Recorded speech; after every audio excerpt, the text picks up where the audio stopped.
let's go to the main event for the IWGP World There's something I Heavyweight. could have said, but I'm not going to say it. IWGP World Heavyweight title. The Goto Revolution rolls on. Hirooki Goto defeats the Rebel David Finlay in 24 minutes and 21 seconds. A lot of people, including us, were predicting Finlay winning the title here, ending the Cinderella run. Goto having his kids right there in the front row, and GTW get through, withstand. Goto another successful run here and escapes with the title. Yeah, I do wonder. I think the one caveat that we've had going into this match, you've mentioned it quite a few times, is like the stuff with Evil and David Finlay. And how are they going to, and I brought this up too, is like, how are they going to pivot from these two guys feuding with each other, but they're both challenging for the top two titles and either one of them coming out victorious in their match. At the same time, I was still trying to think that they would find a way to kind of work themselves out of that predicament.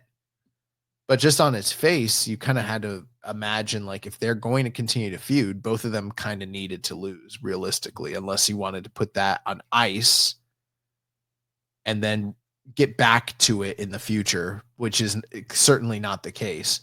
It is also interesting that they had nothing to do with one another's losses in any way, shape, or form. I thought the show overall, personally, I thought Sakura Genesis was a far cry from the high level of quality that New Japan has been known for throughout all of Q1. Even going back into Q4 of last year. But the two top matches that really delivered would be the Takeshita match, and then it would be this main event, which I thought was easily the match of the night. It delivered for a lot of reasons. The crowd so invested in both Goto and David Finlay, and then you kind of can. I don't know. I'm not going to relitigate the whole history of Goto and David Finlay. I think most people that are listening probably know all that, and that's what made the match special. But I really was counting on David Finlay to win here. And as the match went on, and it kind of became clear, like, Goto might be winning this shit. And then when he hit him with the GTR and he didn't pin him, I'm like, oh, he's going to like hit him with more. Like, because I thought he hit him with the first one. I was like, oh, he's going to pin him and David Finlay's going to kick out. We're about to make David Finlay a fucking star here. We're doing multiple kickouts. And then he was like, nah, GTR. And then he's like, GTR. Bro, no. I was like watching him. I was like, he's winning. Yeah, I'm like, he's winning. Goto's winning. Yeah, I was like, oh my God, Goto's winning. And then he hit him with the third one. And I was like, oh shit. He's like, unless someone pulls this ref out of the ring right now, like, and there's no reason anyone would, like, he's winning. Like, I was waiting for the Yoshihashi heel turn. Something you never expected. Yeah, well, I thought he was gonna get too cocky, like one GTR, two GTR, and then the third one, like Finlay would have like turned it into like the cross strike or whatever and win. But that would have sucked because that would just be him no selling the shit out of the moves. He would have had to have like slow rolled it and like had a lot of time between the execution of each move. That wouldn't have worked. Yeah. What's much better is 1, 2. Oh my God, Yoshihashi pulled out red shoes. Yoshihashi's throwing up the too sweet. No, I'm just playing. I don't want to see that. But I was kind of shocked and I was like, oh my God, they went with fucking Goto. And then I wondered, like, was this always planned? Or is this reactionary? I know I've mentioned on the show that typically, historically, like New Japan's not like a reactionary booker, but then I'm like, is this Donald Trump's fault? Did they see the fucking tariffs and they knew the yen was coming down and they seen the business that Goto's doing and they're like, basically like Geto had to come to David Finlay like, sorry, baby, it's not for you.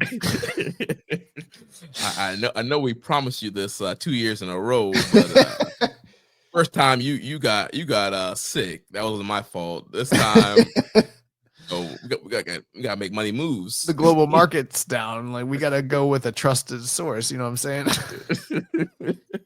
I will say this though. I'm happy for Goto. They got the confetti. and then we'll talk about what happened after it. But I truly, and I do mean this, and it's not just because, my record as someone that predicted things is wrong or whatever, I don't care about that. I don't think the direction of the company makes, for some of the same reasons that I said about the junior match when it came to Despy and Clark Connors. I don't think that the creative direction of things makes a lot of sense with Goto retaining, because and we'll talk about what came next, but like the direction they're going is very convoluted. And a lot of these issues would have been remedied by just putting the title on David Finlay, which it felt like it was the right time. Yeah, I felt like it was the right time, to a lot of momentum behind him, a lot of story element things that you could have done with Finlay, and you would have succeeded in elevating Goto to a guy that could be a credible threat. But yeah, they went with Goto winning, and yeah, I thought it was a great match, and another great table spot here where Goto does the Ushigoroshi off the apron to Finlay through the tables. One table just kind of bends, the other one breaks. It's a great spot there, and yeah, he busted out all the big stuff, Shouting Kai, GTW, that top rope sunset flip bomb he does, and Finlay was doing all his bully stuff, the power bombs, the big lariats, and trying to outpower Goto. Taunting the kids throughout the match was funny too. So yeah, great hard hitting match. 3 GTRs, as we mentioned. Goto retains, and post match he gets on the mic and says that he is naming his next challenger. Calls out Umino Shota to come out, and he's challenged him to Windy City Riot. Wants Shota to be his next title defense. Yeah, and the crowd booed when he made that. Well, I don't know if it was expected. You know what I mean? Like, because same building he got booed in last year. I know, but they like have been trying to rehab this guy's character and everything, and it doesn't make a lot. I mean, okay, it is the traditional New Japan booking where you take the runner-up of the New Japan Cup and you give him the next title shot. Usually it's at Dantaku, but in this case, they're doing it in America, which maybe they're banking on the idea that they can carry over the like Death Rider, Mox, Shooter, Goodwill, the stuff with, last year in Windy City Riot with Jack Perry and everything. Like maybe some of that stuff is going to carry over and there's going to be more investment into Shota Umino. I think that and this is something I think New Japan does often. I think they're miscalculating. I think they grab onto an idea of what they think the Western fan base is going to react as, or what they'll like or whatever. And it's generally, I think, oftentimes wrong. And I think this is an example of that. But I don't think the story makes sense. I mean, he lost the cup. Yeah, he had some big wins, but really what did he do to rehab himself since then? Is like he beat Tanahashi. It's not, to me, like the greatest. Oh, and we did skip over. I'm sorry. We skipped over the fact that Yuya Uemura is challenging Yota Tsuji. That's right. Yeah. Or not. Yeah, that's right. Yeah. He came out after his global title match and challenge. It was he kind of did a Matt Hardy because he was like calling him out. He was there and he was like turned around. Yuya, I knew you'd come. Yeah, we kind of glossed over the whole fucking thing. Yeah, I feel bad now because it's like that probably does deserve discussion, but it's too late. We've moved on. But I don't know, man. Like, if the story, I think some people are still waiting on this turn when it comes to Shota Umino.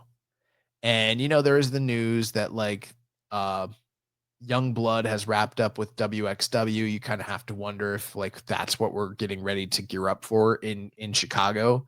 Mm-hmm. If that's the case, I don't know. It seems like a weird time and place to do something like that.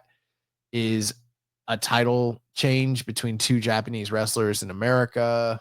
I know we've complained about New Japan not giving us New Japan shows in America, and that is a pretty New Japan main event, but this guy just shit the bed in the Tokyo Dome. He failed. He lost the New Japan Cup, and then he's turning around and getting a title shot against Goto in America. seems like weird timing. And I don't know what the positive one way or the other is, because it's like if you have Goto retain, yeah, that's great for, the Goto Revolution story, but what's left? Unless they have some sort of compelling story that I don't see anything brewing in the background that I can count on right now. Unless you can think of something, Jeremy, that I see on the the only horizon. thing the only thing I'm thinking about is a potential Goto Zach rematch. You have Zach beat Finlay in Chicago, Goto beats Umino, and then you set up Goto versus Zach at Dontaku. And even that seems like a standby match. Like that doesn't seem like a match where, again, you're kind of in a weird, perplexed booking situation. Because if you do that, it's like Zach wins, then we're back at square one, and maybe that's great for Zach and his fans. But I don't know if that's what the company needs right now. And if he loses, it's like, why? You know what I mean? Like, it's sort of like, why did we take the title off him? Why didn't we take the title off? Like, we shouldn't be there. I don't think it's the most compelling direction. But if Umino wins, it's like, this guy, like, we're really going with this guy after, the failures. Yeah, and then do we do Umino Zach again? I mean, that is the one thing. There is fresh direction if Umino wins, but I don't know that I feel like it's the right time or place, or I'm just not bought into him at all. Like I think I would bury him, especially if he wins it in an uninspiring way. That might be a legendary rant from me. worse than the evil shit in 2020 or whatever the fuck that was. Like I was excited about that show. We're going to be there live, but now I'm like, I don't know, man. Like, do I want to be in the building when Shota Umino beats Goto for the title? Yeah, I don't think him winning is the right call. I think him being a title match is really weird. Again, another opportunity. I mean, do both guys have the skills to have a great main event? Yeah, but will they? We'll have to wait and see come Friday. But I mean, I feel like it's weird because like I feel like Umino should be winning his next big match, but I don't feel like he should be winning the title. And Goto is like, at what point do we kind of transition in from the nostalgia stuff to the future of the company? It's like, yeah, I don't know. Yeah, I think this is the wrong person. Miss J Doom. Hey, I'll be in Chicago for the show too. You know what, Jeremy? I thought about this a lot, and I should probably like put this out there. So, when are you getting in on for Chicago? So my flight lands at like 11 o'clock, I think. I think I'm going to try to get on an earlier flight. I can't guarantee it's going to happen, but I think I'm going to try and do one of those. Do you know the standby gimmick? Yeah. Try that shit. If I can get in earlier, where did we do the drinking thing last year? The VU rooftop bar. Maybe we just like tell everybody to go to the VU rooftop bar like an hour or two before the show. Maybe if I can get out there, maybe we just sound the alarm and be like, yo, everybody head out there. And we could do another meetup, like an impromptu, like quick, whatever. Cause I mean, that place was dead and like we livened it up and, it was pretty sick. Yeah, it was fun. So yeah, we could do that, or even after the show, we could do something. So. Or after this, I'm flying out like early, so I don't know. We'll see. But yeah, I don't know. I have very mixed. I just feel like David Finlay, with all of the momentum behind him, it just made sense from a book. Like it's the right time. Let me throw it to you this way, and I'll leave it at this. When Naito seemed to be at his hottest, and he didn't win the title at the Tokyo Dome, and instead Okada retained. And I called that one, and people were super upset. And I said that there was reasons, like booking reasons, why it made sense financially for New Japan to continue with Okada and go with that story. I could see the projections there, and it made sense, like why Okada retaining that title as opposed to Naito getting his crowning achievement made sense. For this, I don't see that. Like, you know what I mean? It's like you have you had the perfect opportunity to capitalize on the push, the build, the investment, all these years, everything you built into this guy, and he's crescendoing right now. And instead, you're going to stay with Goto. And you got one of two ways. You can either go back to Shota Umino, who's failed multiple times, and he's shown that he's not um, dependable and reliable as the top guy, and maybe that's the gamble. Or you stick with Goto, who is doing good business, but is it,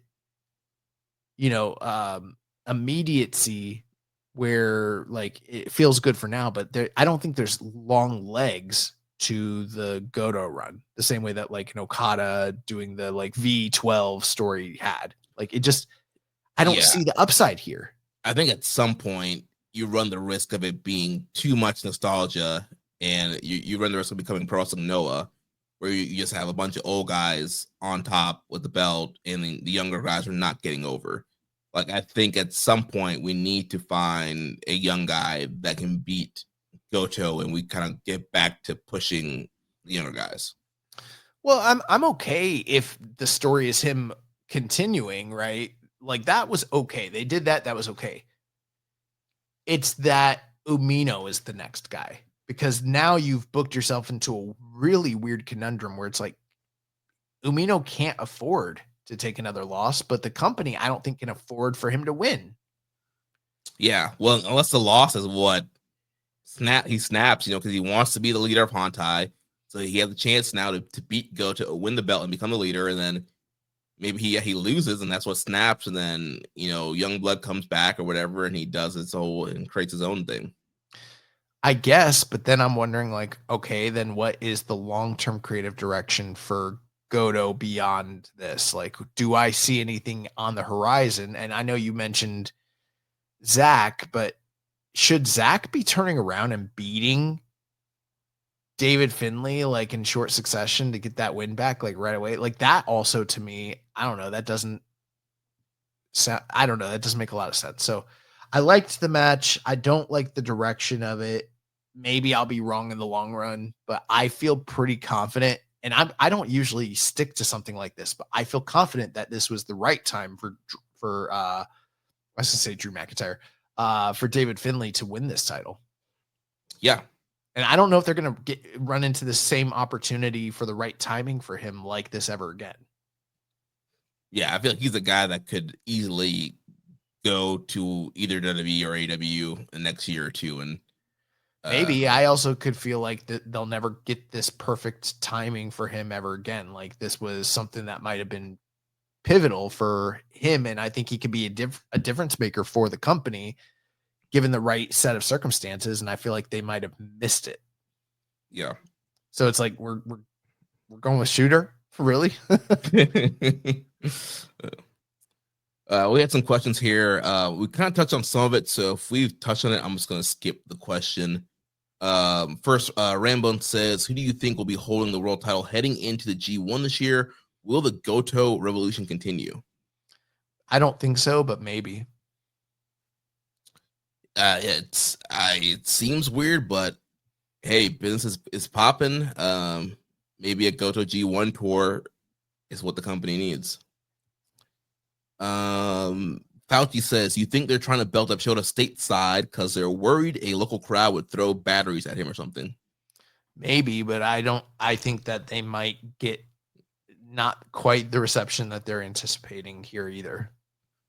Yeah, I mean, the US fan base does seem to like Shota, and so I could see that crowd, especially if you attract a more AEW-ish crowd. I could see that crowd cheering Umino winning, but when he gets back to Japan, it's going to be a completely different story. Pill Popper says, who do you see as Hirooki Goto's Wrestle Kingdom opponent? I don't know. Kijimuto. He never beat him. And so all what Goto's doing, right? Goto's beating all the people that he couldn't beat. Yep. Let's come to 7252. Do you think Shota needs a mouthpiece if he goes heel, just like Gato was to Okada when he came back from Excursion? I don't know. I don't know if that's enough. I don't know if that's enough to make this guy, honestly. Staleberg Bun says, is the Shota heel turn actually coming, or are we just coping like the AW fans did of Cody? I mentioned that earlier. I don't think it's quite the same thing, because I think with Cody, it was an unwillingness to embrace full-heartedly what the natural progression of the story was. But at the same time, he was clearly doing things that leaned towards a heel leaning, like, sort of persona or character, without fully committing to it. But it's like he's wearing attires that, like, harken to Homelander. He's doing some things that are somewhat heelish and then turning back face and trying to manipulate the crowd, and he's not committing. But like with this, it's like that's not quite what they're doing. Is like they're clearly, for now, as of now, they've tried to make this guy like a top guy, like top ace sort of character, and it's not working. And that's why I say, like, I think it's closer to like Roman Reigns than anything else. Yeah, this is like 2016, 2017 Roman Reigns, where they're just trying everything, and they're, putting him against Brock, but beating him with Brock, and they're trying to make him a top guy and get sympathy, but he's not getting sympathy. That's what's happening here. Kevin from DC says, with Goto nominating Umino as his next challenger for When You See Riot, do we finally believe the big moment for Shota is coming this Friday? I don't mean him winning the title. I mean the inciting incident that results in a big change, whether it's a full-on heel turn, a new faction forming, just something. I thought his match with Tanahashi was really good, and I like this stoic Shota that they're trying out, but I definitely think it's a miscalculation if he wins in Chicago. We've discussed it. I don't know. Maybe. I'm not a believer either way. Yeah, I mean, we failed to see anything really kind of develop, even in a little bit of what they've been doing. So I know people are kind of holding that hope for something to happen, and we got the young blood stuff happening. So maybe, like I said, if he loses, I think that he should snap, and that should lead to some kind of turn. But the way they've been going, it seems like they're really just trying to make him be a top babyface. But to me, that's not like the start of a strong faction. It's like you lose, then you turn, then these guys align with you. Then you have to ask yourself the question: what would the result have been if he won? And then it's like the kayfabe is wonky, because then it's like, would he have turned? Would these guys have aligned with him if he hadn't have won, or if he had won? And it just gets weird. I don't like when it's the same thing as when people, decide to turn 45 minutes into a match and align with the people that have been beating the shit out of them the whole time. Like, it doesn't make sense, Yeah.